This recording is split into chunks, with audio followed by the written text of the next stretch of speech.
Donc, nous allons maintenant passer à la to-do list, aux tâches à faire chaque jour. Donc, je vais vous dire comment la simplifier parce que même si ça paraît simple, c'est parfois pas très facile.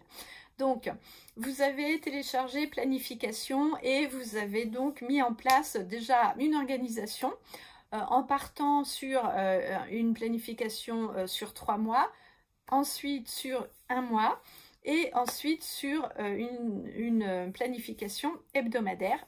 Et là, nous allons faire une planification de la journée. Donc, en général, ce dernier passage est assez simple et il faut respecter la règle des 3 tâches. Ça veut dire que dans la journée, vous avez 3 tâches principales, urgentes et importantes que vous devez absolument faire. Sans ces tâches, vous ne devez même pas les déplacer. Ce sont des tâches que vous devez faire et terminer dans la journée. Et dans toutes les tâches que vous avez, choisissez-en 3 vraiment importantes. Donc, ça ne veut pas dire que les autres ne sont pas importantes, mais elles peuvent être aussi plus faciles pour vous à utiliser ou à faire. Et ce sont des tâches qui doivent quand même être faites dans la journée.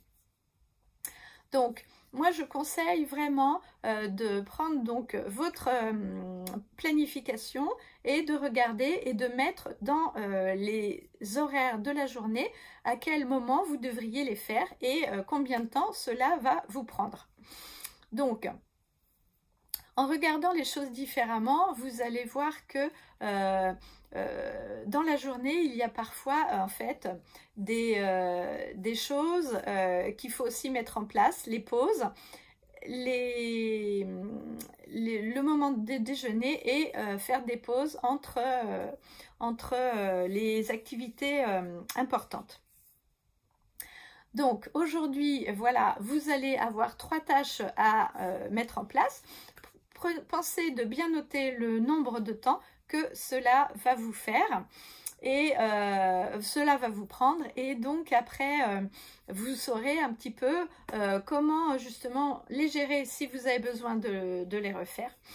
Alors cela peut être un petit peu énervant d'avoir des choses structurées, mais c'est vraiment très important et comme ça permet de lâcher et d'être vraiment serein vis-à-vis de ce que vous allez mettre en place régulièrement et à la journée. Donc s'il y a des choses qui vous arrivent en plus de la journée, ça veut dire que vous avez du temps pour les terminer. Et vous savez que vous avez en fait du temps pour vous, du temps pour vos enfants et du temps pour votre famille. Donc, vous ne négligez absolument pas la pause déjeuner qui doit prendre au minimum 1 heure.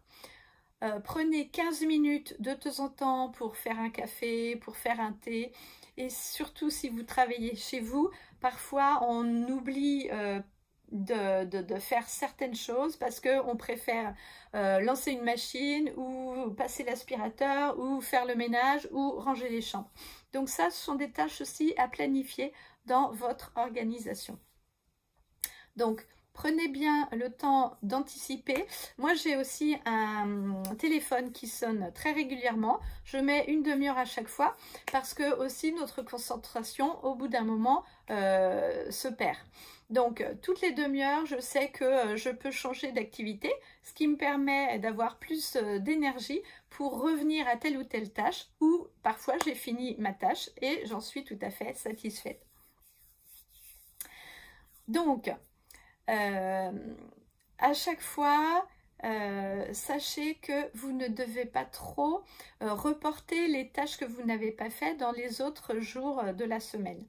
Essayez vraiment de vraiment les utiliser, parce que si vous déplacez tout, vous allez vous épuiser et vous allez encore avoir des listes à longueur, à long terme et à rajout.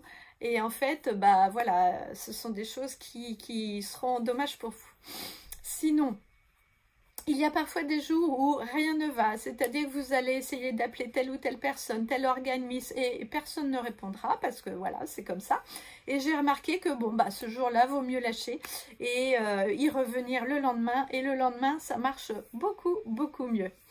Donc voilà, comme vous avez en fait un agenda, vous pouvez jouer sur votre créativité.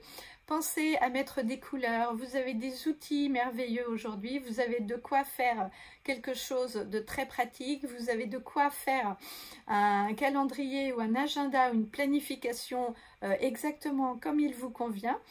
Donc ça fonctionne vraiment parce que ce sont des organisations que j'ai mis en place. Moi, c'est une façon que j'aime et que je pratique très régulièrement. Mais vous, voilà, trouvez votre chemin, trouvez la façon dont vous allez le mieux amener votre planification dans la semaine. Et puis, je vous dis à très vite.